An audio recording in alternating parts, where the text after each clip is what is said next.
আসসালামু আলাইকুম, আমি নওরিন। আজকে আপনাদের মাঝে উপস্থিত হয়েছি এন্টারপ্রেনার বাংলাদেশ শি টক্স থেকে। আজকে আমরা মূলত আলোচনা করব নারী এবং নারীর ক্ষমতায়ন নিয়ে। আমাদের চারিপাশে যে নারীদেরকে নিয়ে যে ধরনের চ্যালেঞ্জগুলো আছে ওগুলো নিয়ে আমরা আলোচনা করব। আর আমাদের সাথে আজকে উপস্থিত আছেন আমাদের দুজন সফল উদ্যোক্তা। আমার দুই পাশে একজন হচ্ছে রায়ানা খান আপু, উনি একজন সফল উদ্যোক্তা। উনি অনেকগুলো বিষয় নিয়ে কাজ করছেন, উনি ওনার সম্পর্কে বলবেন এবং পাশাপাশি আমরা অন্য আলোচনাগুলোও করব। এবং আমার সাথে উপস্থিত আছেন হুরায়রা শিশির, সে একজন সফল উদ্যোক্তা। সে যে যে সেক্টরগুলোতে কাজ করছেন সেগুলো নিয়েও সে আলোচনা করবেন।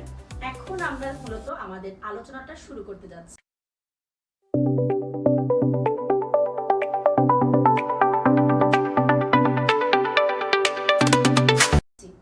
তো প্রথমে আমরা শুরু করতে পারি আসলে নারী ক্ষমতায়ন নিয়ে।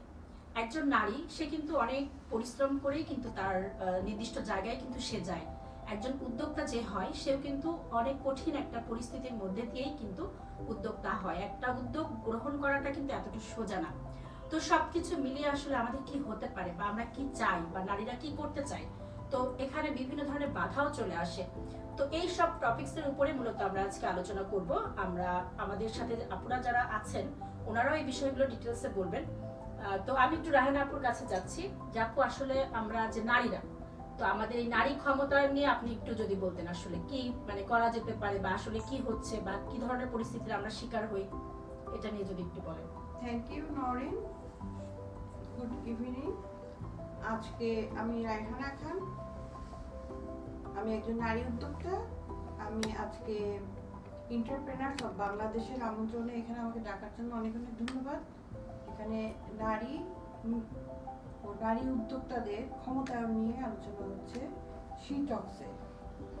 নরিনের প্রশ্নটা খুবই সুন্দর এবং খুবই ভ্যালুয়েবল ফর অল ওমেন।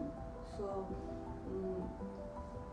আমরা সমাজে পুরুষের পাশাপাশি একজন নারী হিসেবে নিজেদেরকে রাখতে চাই, দেখতে চাই, সফল বাংলাদেশ দেখতে চাই, সকল নারীকে সফল দেখতে চাই। এই জন্য আমাদের চেষ্টা। Thank you so much. Thank you আপু। আসলে হুরায়রা তুমি একটু বলো, আমরা যে নারীরা যারা আমরা কর্মক্ষেত্রে যারা মানে কর্পোরেট জব করছি, পাশাপাশি আমরা যারা উদ্যোক্তা, তো এখানে আসলে নারীর ক্ষমতায়ন কতটুকু হচ্ছে বলে তোমার মনে হয়? Thank you Nori. আমি হুরায়রা শিশির। এন্টারপ্রেনার্স বাংলাদেশকে ধন্যবাদ শি টক্সে আমাকে ইনভাইট করার জন্য। এবং আজকে যে টপিকটা নিয়ে নরিন আমরা কথা বলছি সেটা আসলে খুবই গুরুত্বপূর্ণ, যে নারী এবং নারীর ক্ষমতায়ন। তো এই জায়গাটাতে যেহেতু টোটাল ইকোনমিতে নারীর কন্ট্রিবিউশন 1/4, মানে হচ্ছে যদি 2.8 মিলিয়ন নারী এসএমইতে কন্ট্রিবিউট করে উদ্যোক্তা হিসেবে, তো এই নাম্বারটা আসলে অনেক কম। যেহেতু আমাদের টোটাল পপুলেশনের 50% ফিমেল, তো এই জায়গাটাতে যখন নারীর কন্ট্রিবিউশন ইকোনমিতে তখন দেখা যাচ্ছে 1/4। তো এই জায়গাটাতে আসলে যদি নারীকে এঙ্গেজ করতে হয়, মানে নারীর তো একটা বড় পপুলেশনকে আমরা মিস করছি, যারা আসলে কন্ট্রিবিউট করতে পারতো। কিন্তু আমরা আজকে আলোচনা করবো যে কেন আসলে নারীরা আমরা পারছি না সেই জায়গাটাতে যেতে। সো এটা আসলে খুবই গুরুত্বপূর্ণ একটা বিষয়, যে এই জায়গাগুলোকে দেখে আমার কাছে মনে হয় স্পেশালি যে আমাদের দেশের নারীরা আসলে অনেক বেশি মানসিকভাবে ওরা অনেক স্ট্রং। তো একটু যদি নার্চার করা যায়, স্কোপ এক্সেসগুলো যদি দেওয়া যায়, তাহলে আসলে নারীরা ইকোনমিতে আমার মনে হয় মানে 50%-এর বেশি কন্ট্রিবিউশনটা করাটা সম্ভব। কারণ মনের দিক থেকে, কনসেন্ট্রেশন অথবা একটা ডেডিকেশনের দিক থেকে নারীর তো অবস্থানটাই ভিন্ন। রোডম্যাপটা যদি আমরা ঠিক করতে পারি, এক্সেসগুলো যদি আমরা এনশিওর করতে পারি, তাহলে আই থিঙ্ক যে নারীকে নিয়ে যে আমরা কথা বলছি তখন হয়তো আমরা শুধু সাকসেস নিয়ে কথা বলবো, আর স্ট্রাগলগুলো ভাবে আসবে না। Thank you Huraira. আসলে আরেকটা, আচ্ছা সেই ক্ষেত্রে হুরায়রা মানে আরেকটা কোশ্চেন চলেই আসে যে নারীরা যখন ক্ষমতায়ন হচ্ছে, তো সেই ক্ষেত্রে আসলে কি ধরনের মানে ক্ষমতায়নের ক্ষেত্রে কি ধরনের সফলতা তারা পাচ্ছে, সেই বিষয়টা তোমার কি মনে হয় আসলে?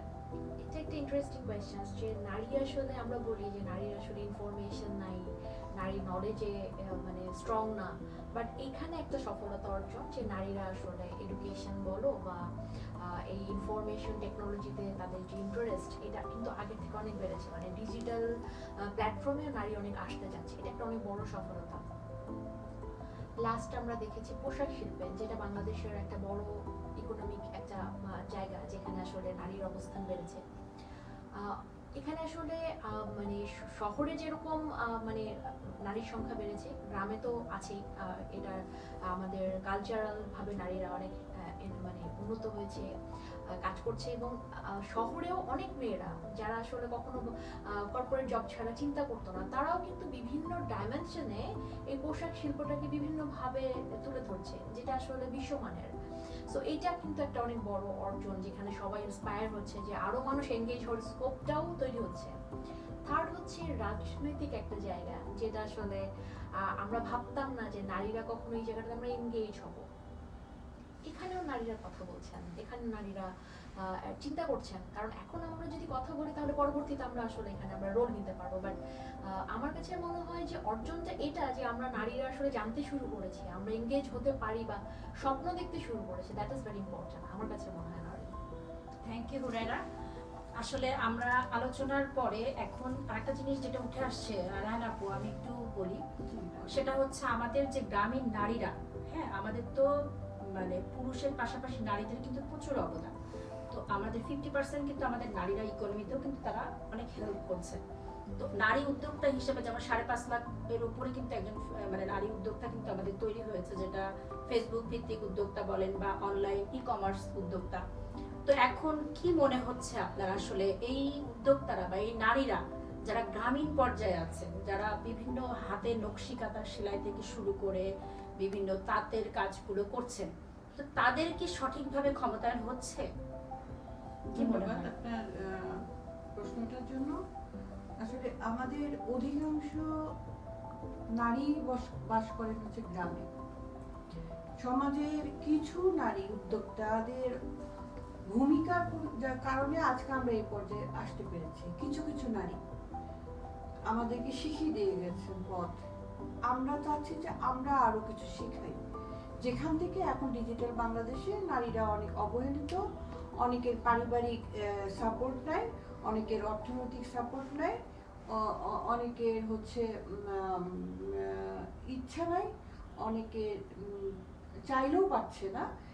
সেইখানে তাদেরকে আমরা যদি সঠিক উদ্যোক্তা তৈরির জন্য ট্রেনিং দেই এবং তাদের কি সমস্যাগুলো নিয়ে আমরা বসি, জানি, সমাধান করি, তাহলে তাদেরকে ঠেকিয়ে রাখার কোনো সুযোগই নেই। যেমন যারা কিছুই জানে না, তারা মুরগি পাচ্ছে, তারা গরু পাচ্ছে, ছাগল পাচ্ছে, কিন্তু তাদেরকে আপনি যদি ডিজিটালি নিয়ে আসেন, তখন তারা কি করবে, কি যে ডিজিটালেও তাদের কর্মটা কি করছে সেটাকে তারা উপস্থাপন করবে। তাহলে কি হলো, তাদের ডিজিটালাইজ হয়ে গেল, সে অনেকের কাছে তার প্রচার হয়ে গেল। সে ছোট আকারে হয়তো কিছু করছিল, সেটা আর ব্যাপক আকারে হয়ে গেল, সে স্বাবলম্বী হলো। একটা নারী যখন পরিবারে সফল থাকে বা সেলফ ডিপেন্ডেন্ট থাকে বা অর্থনৈতিকভাবে স্বাবলম্বী থাকে, সেই পরিবারের ছেলেমেয়েরা কিন্তু ইন্সপায়ার হয়। তারা ভালো খাওয়ার সুযোগ পায়, তারা পড়ালেখার সুযোগ পায়, এবং যখন দেখে যে মা করছে, তখন তারা কখনোই বসে থাকতে পারে না, তারা ভালো কিছু করার উদ্যোগ পায় এই গ্রোয়িং স্টেজে, যেটা খুবই প্রয়োজন দেশের উন্নয়নের জন্য। পরিবার থেকে এই গ্রোয়িং, গ্রাম বলেন শহর বলেন, খুবই প্রয়োজন। আমি সমাজবিজ্ঞানের ছাত্রী হিসাবে আমি মনে করি সমাজ উন্নয়নে আপনার এই প্রশ্নটা খুবই প্রয়োজন, খুবই দরকারি। এটা যারা নারী উদ্যোক্তা আছেন, ক্ষমতায় আছেন, নারী প্রশাসনে আছেন, তারা এই বিষয়গুলো একটু ভাবেন। এই শুধু পুরুষ কেন্দ্রিক বাংলাদেশ কখনো ডেভেলপ করতে পারবে না। একটা পরিবারের বাবার পাশাপাশি মাকেও স্বাবলম্বী হতে হবে, অর্থনৈতিকভাবে, মানসিকভাবে। এটা আমাদেরকে সুযোগ দেওয়া হবে, আমাদের নারীদেরকে সুযোগ দেওয়া হবে, এবং আমরা সবাই দেশকে এগিয়ে নিতে, সব নারীরাই, শহর কেন্দ্রিক, গ্রাম কেন্দ্রিক, সবাই এগিয়ে